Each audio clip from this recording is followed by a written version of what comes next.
Welcome to episode 69 of Cameron's Post Podcast. Cameron Lindsay here, back with another episode. First off, I'd like to apologize for not posting last week. I wasn't going to have a special guest on, but something happened outside of that, and I had to reschedule that guest. But today's episode, going to be talking about some key games for Week 14, the last week of the regular season of college football. And I'm talking some key games for Week 13 of the NFL season. Before I get into that, the latest college football top 25 playoff rankings came out this week. Oregon is still number one, rightfully so. Now, I know some people may say Oregon's not, and no team has been dominant. I will say that no team has been clearly dominant. But Oregon is the best team. They can run the ball with Jordan James. They can pass with Dylan Gabriel. Now, Oregon did start off the season a little shaky against first game of the season against Idaho, second game against Boise State. But Boise State's a pretty good, decent team. And right now, they're projected to be in the playoff as the highest ranked power group of five conference champion.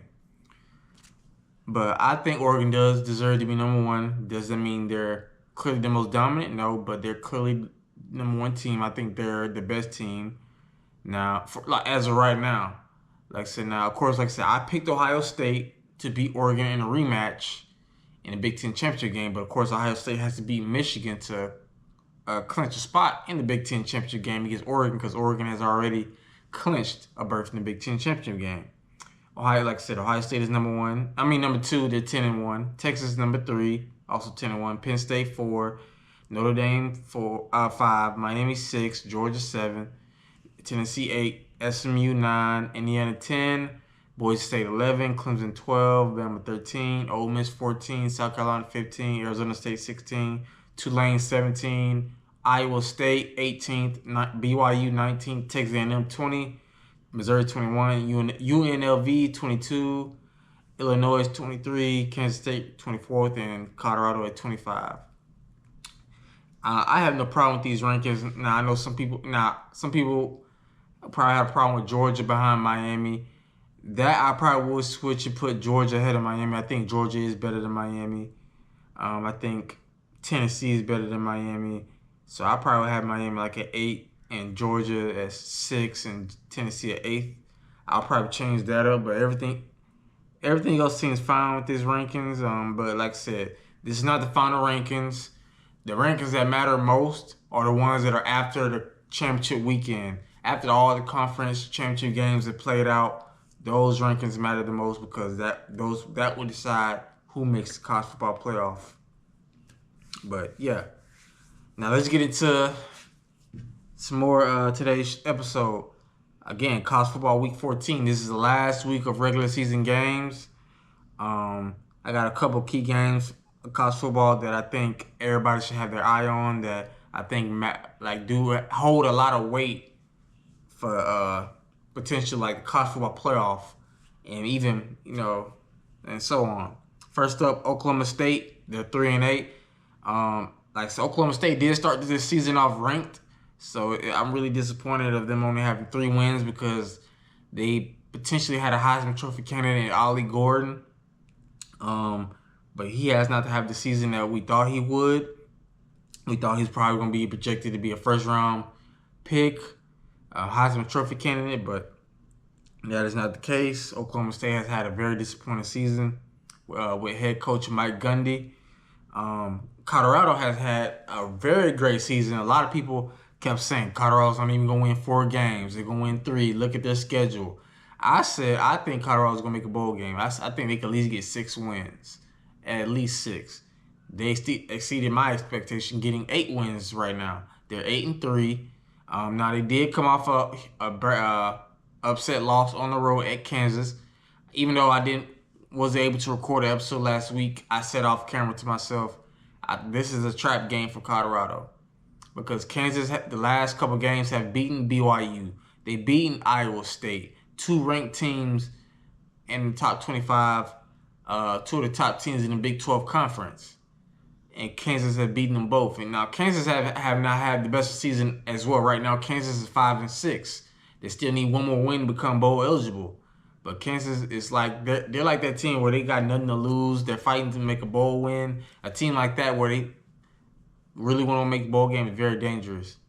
And I feel like Colorado went into that game like, okay, yeah, we just gotta win out. We're gonna make the Big 12 championship game, and they got humbled. Now, even though they got humbled at Kansas last week, they still got a chance to make the Big 12 championship game. And here's how: Colorado has to win, beat Oklahoma State. BYU has to win their game, and Utah has to beat UCF on the road. So if those three scenarios happen, Colorado will clinch a spot in the Big 12 championship game against Arizona State. So I think they have a very good chance, but it starts off with them handling business.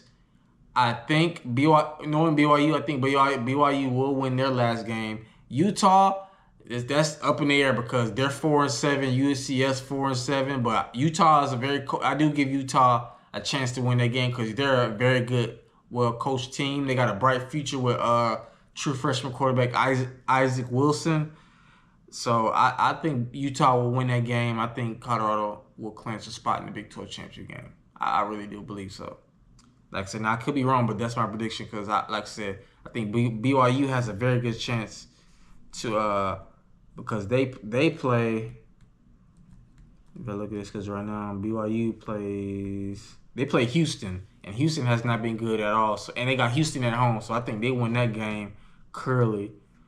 And yeah, all Utah got to do is beat UCF on the road. That's the only game that I think I'm not so sure about, but I think Utah can get it done. But I got Colorado winning this game easily against Oklahoma State.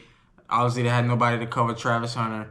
Long as the offensive line gets Shedeur time to throw the ball, they're going to be fine. So, next up, we got Michigan 6-5 against Ohio State 10-1.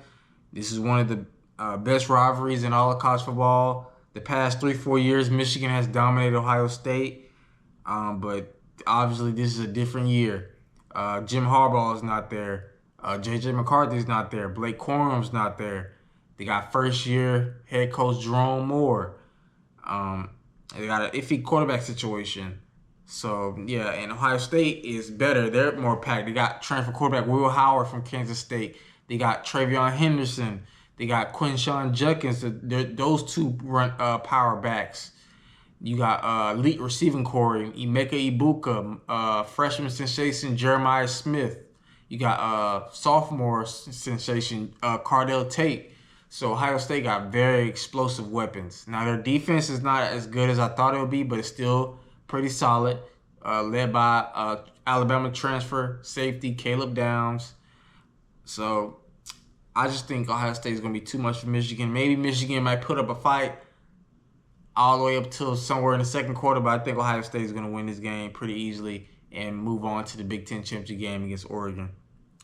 Next up, got Notre Dame 10-1 against USC 6-5. I got this as a key game because Notre Dame is not in a conference. They're an independent school. And even if they do make the college football playoff, which I think they will, the highest seed they can get is the 5th seed. So they won't get a first-round bye because they're not in the conference. So with them not being in the conference, for them to qualify for the college football playoff, they have to win this game. If they lose this game, they're out. I don't think there's no way they could possibly win this game with a bad loss to USC and a bad loss to Northern Illinois earlier on in the season. But I think Notre Dame will win this game. I like Leonard, transfer quarterback Leonard from Duke. I like the head coach Marcus Freeman. I like their running backs Love. So I got Notre Dame win this game easily. USC has not been. They're not as good as I thought they would be. After beating LSU, I was like, okay, I think USC might have somewhat compete in the Big Ten, but that's not been the case. They even benched their star quarterback, Miller Moss. And I forgot the name of their quarterback. They're starting now. I'm sorry. But yeah, I got Notre Dame winning this game pretty easily. Next up, we got the Iron Bowl between Auburn, who's 5-6, coming off a huge win at home against Texas A&M, against Alabama, coming off a humiliating loss to Oklahoma on the road, 24-3. Now, Auburn always plays Alabama close. Last year they did. Last year, Auburn lost to New Mexico at home. And then next week they almost beat Alabama. It took a last second Hail Mary by Jalen Milroe to Isaiah Bond in the corner of the end zone to come back and beat Auburn. So I think Auburn will play Alabama close in this game, especially with the way Alabama's been playing. Jalen Milroe has been turning the ball over a lot. Their running game is not really the same. Besides Jalen Milroe using his legs, I don't think they have really threat at receiver besides Ryan Williams. Even though I think he's going to be special, really, really special as his career continues to go forward. But I'm going to go Alabama in a close game. I just think Alabama got a little bit more talent. They got the better quarterback. I don't really trust Peyton Thorne. Like I said, even that Texas A&M game, it's like he was playing well, and he was throwing the ball to Cam Coleman, who, watch out for Cam Coleman. If you heard me talk about him, he's going to be special. And I promise you this, I don't know when, I'm going to try somewhere in the offseason to reach out to him again and see if I can get him on the podcast, interview him, talk to him, because he's one of my favorite freshmen to play. I think he's going to be special. He had over 100 yards last week, 2 touchdowns. The week prior to that, he had 100 yards, 3 touchdowns. So I think he's having a pretty solid freshman year. I think his sophomore year is going to be even better. I think he's going to be the clear number one receiver for Auburn next year. I just think Auburn needs a quarterback to get him the ball. I don't know who that's going to be, but Cam Coleman for Auburn is going to be very, very special. Watch out for him next year. I promise you he's going to be the truth. And I'm not even an Auburn fan. I just love watching Cam Coleman play. I love his game. I watched him play a little bit at Central here in Phoenix out of Alabama. I love his game a lot. He's going to be special. But I got Alabama winning this game. It's going to be a close game, but I just trust Jalen Milroe to use his legs a little bit more. And I just don't trust Peyton Thorne's decision-making all that well. Next up, lastly, we got Texas 10-1 against Texas A&M 8-3. The winner of this game will go on to face Georgia in the SEC championship game. This is going to be a hard game for Texas. You're going to be in a hostile environment in the 12th man. I think this is going to be a really, really good game. But I'm going to go Texas. I think Texas is going to come out, especially with Texas, with the better coach and Steve Sarkisian, the better quarterback, Quinn Ewers. Now, I know Quinn Ewers is not going to be 100%. I was watching TV and heard he has an illness, so he's not going to be 100%. So I will be a little bit worried about that. But I think he's going to be able to, if he can at least be 85%, I think he'll be fine. But this is going to be a very, very hard game. Now, one part of me thinking, what if Texas loses this game? Could they still get in? If Texas loses this game, Texas A&M, could they still get in? Because Texas' best win would be versus Michigan, who's not really that good. But I think Texas could, I think Texas still could get in. I think a 2-loss Texas team could get in. Because I just think they're just too good. Like a game like this, now they get blown out, but if it's close, I think Texas still gets in. But I'm going Texas to win this game by 7 or less points, especially in that hostile environment in College Station. But yeah, those are the key games I got for this last week of the regular season in college football. I got Colorado winning against Oklahoma State and clinching a spot in the Big 12 championship game, along as BYU beats Houston at home and Utah beats UCF on the road.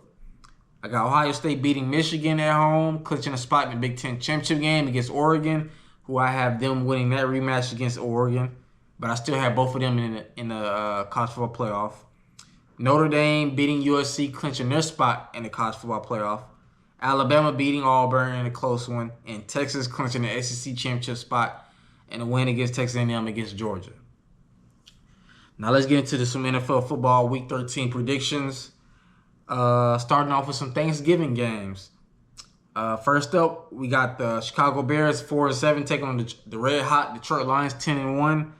Now, this would have been a good game early on in the season because the Bears were like 4-2, playing very well, but they lost their last 5 games. Caleb Williams has been struggling. The Lions have looked really amazing.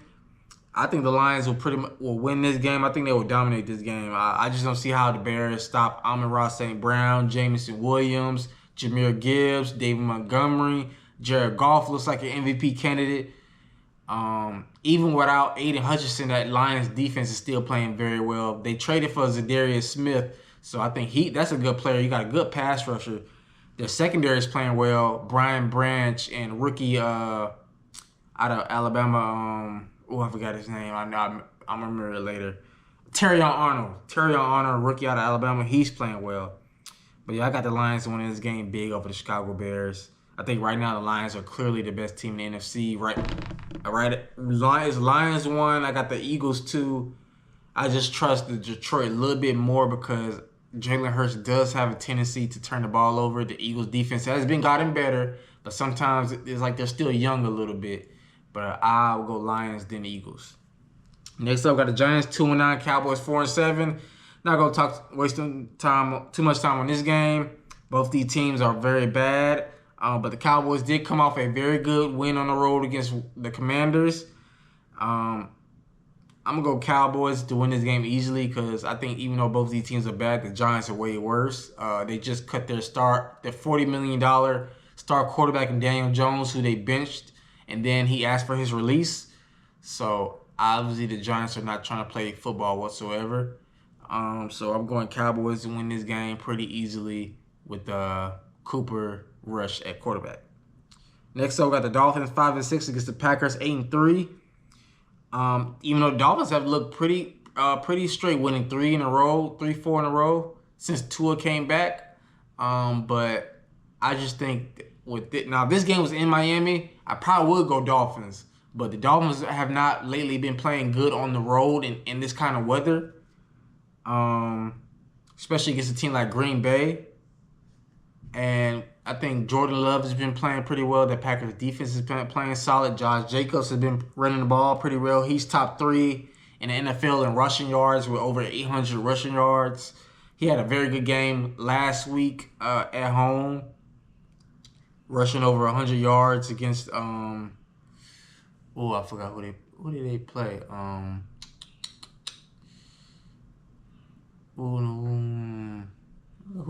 I forgot who they played. Hold up, y'all. Yeah, he had over 100 yards last week. This past week, Josh Jacobs. And that was against...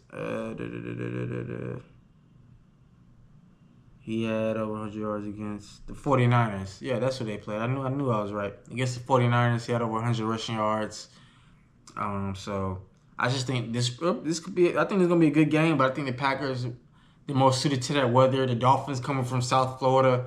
If it was at Miami, I would give the edge to the Dolphins a little bit, but I think the Packers are going to win this game slightly over Miami.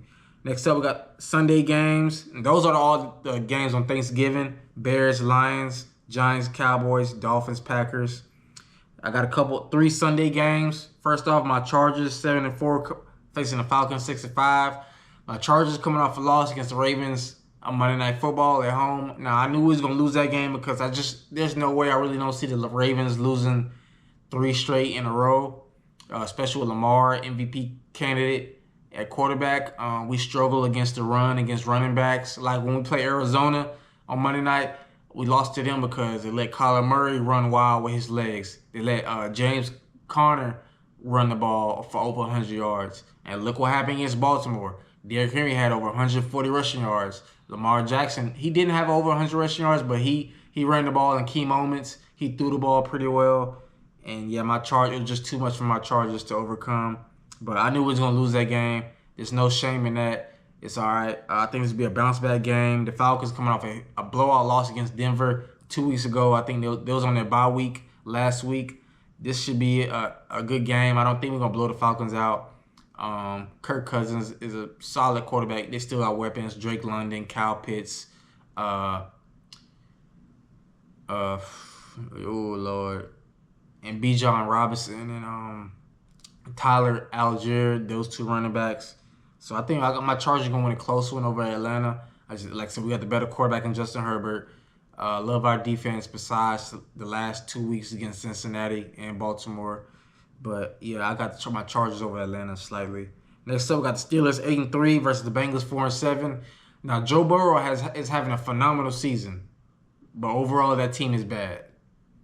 It's like they'll get down early in the game and then try to make a comeback, and it's too late. Steelers coming off a tough loss against Cleveland last Thursday in the snow. Now, their offense is not all that good, but Russell Wilson is doing enough to win the game. Their defense is elite, led by T.J. Watt, Mika Fitzpatrick, Cam Hayward.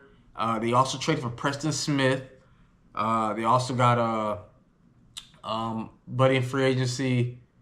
I know his name. Patrick Queen. So I think I trust the Steelers defense to make it hard on Joe Burrow, even though it's on the road. I'm gonna go in Steelers over the Bengals in a close win to prove to 9-3. Like I said, do I believe the Steelers are a serious Super Bowl contender? Possibly, because look at what happened in 2015. Peyton Manning wasn't playing all that great, but the defense carried him.